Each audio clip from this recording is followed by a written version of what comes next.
ជាដំបូងសូមគោរពជំរាបសួរដល់អ្នកទាំងអស់គ្នាវិលមកជួបគ្នាសាថ្មីបាទចង់បញ្ជាក់ទៅដល់អ្នកទាំងអស់គ្នាដែរខ្ញុំបាទជាជនស៊ីវិលទេមិនមែនជាមន្ត្រីដែលធ្វើការនៅខាងក្រសួងការពារជាតិទេហើយត្រឡប់មកចូលប្រធានបទយើងវិញដោយថ្ងៃនេះខ្ញុំបានមើលឃើញរូបភាពមួយស្លឹកដែលបង្ហាញពីឋានៈដឹកនាំនៃក្រសួងការពារជាតិគាត់បានទទួលវត្ថុអនុស្សាវរីយ៍មួយដែរពីជនជាតិចិនម្នាក់ដែលគាត់បានឲ្យជារថក្រោះមួយគ្រឿងហើយអញ្ចឹងខ្ញុំចាប់អារម្មណ៍ខ្ញុំនឹងលើកយកមកបង្ហាញអ្នកនរគ្នាថាវាជារថក្រោះប្រភេទអ្វីហើយមានសមត្ថភាពយ៉ាងដូចម្តេចខ្លះរថក្រោះនោះមានឈ្មោះថា VT4 រថក្រោះប្រយុទ្ធ VT4 អាចហៅម្យ៉ាងទៀតថា MBT 3000គឺជារថក្រោះ MBT ចំនួនទី3ដែលរចនានិងអភិវឌ្ឍដោយក្រុមហ៊ុនចិន China North Industrial Corporation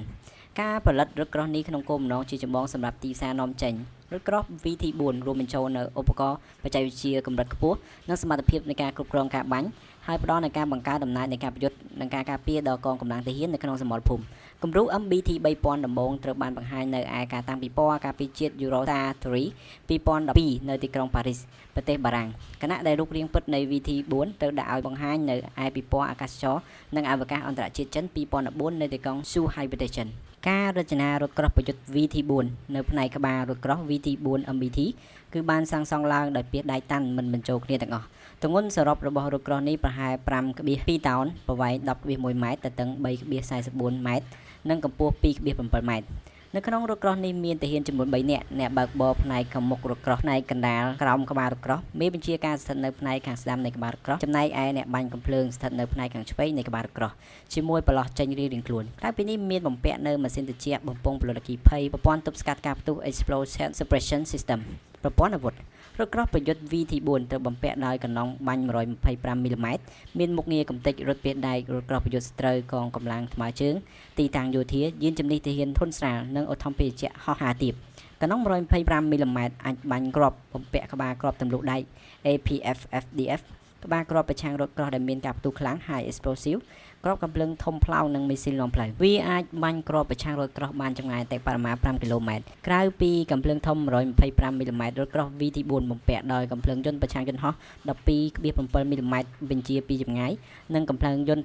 7.62 មីលីម៉ែត្រសម្រាប់បន្ថែមប្រព័ន្ធការពារខ្លួនរថក្រោះប្រយុទ្ធ VT4 បំពាក់ដោយប្រព័ន្ធការពារសកម្ម GL5 APS ដែលរួមបញ្ចូលរ៉ាដាកំណត់គោលដៅគ្រាប់ទន្សែវវាយប្រហាររថក្រោះចំនួន4ដែលអាចចាប់បានចម្ងាយ 100 ម៉ែត្រផ្នែកដំបូងបំពាក់ដោយ APS ផ្ដល់នូវការការពារកម្រិតខ្ពស់ប្រឆាំងនឹងការវាយប្រហារពីរថក្រោះប្រយុទ្ធពាសដែកកំជ្រួចប្រឆាំងរថក្រោះនិងអាវុធប្រឆាំងរថក្រោះក្រៅពីប្រព័ន្ធ APS វាបំពាក់ជាមួយនឹងឧបករណ៍បាញ់គ្រាប់បែកផ្សែងនិងប្រព័ន្ធការពារនុយក្លេអ៊ែរជីវសាស្ត្រនិងគីមីដើម្បីអាចការពារអ្នកបញ្ជារថក្រោះប្រព័ន្ធគ្រប់គ្រងនៃការបាញ់រថក្រោះប្រយុទ្ធ VT4 បំពាក់ដោយប្រព័ន្ធបញ្ជូនរូបភាព Thermal Image ដែលអាចឲ្យរថក្រោះចាប់បាននិងកំណត់គោលដៅសត្រូវបានយ៉ាងច្បាស់សម្រាប់មេបញ្ជាការចំណែកអ្នកបើកបរមានការឆ្លោះចំនួន3សម្រាប់ធ្វើការអង្កេតនៅផ្នែកដំបូងនៃរថក្រោះមានបំពាក់ដោយ Panoramic Sight Laser Warning Device និង Digital Gun Control System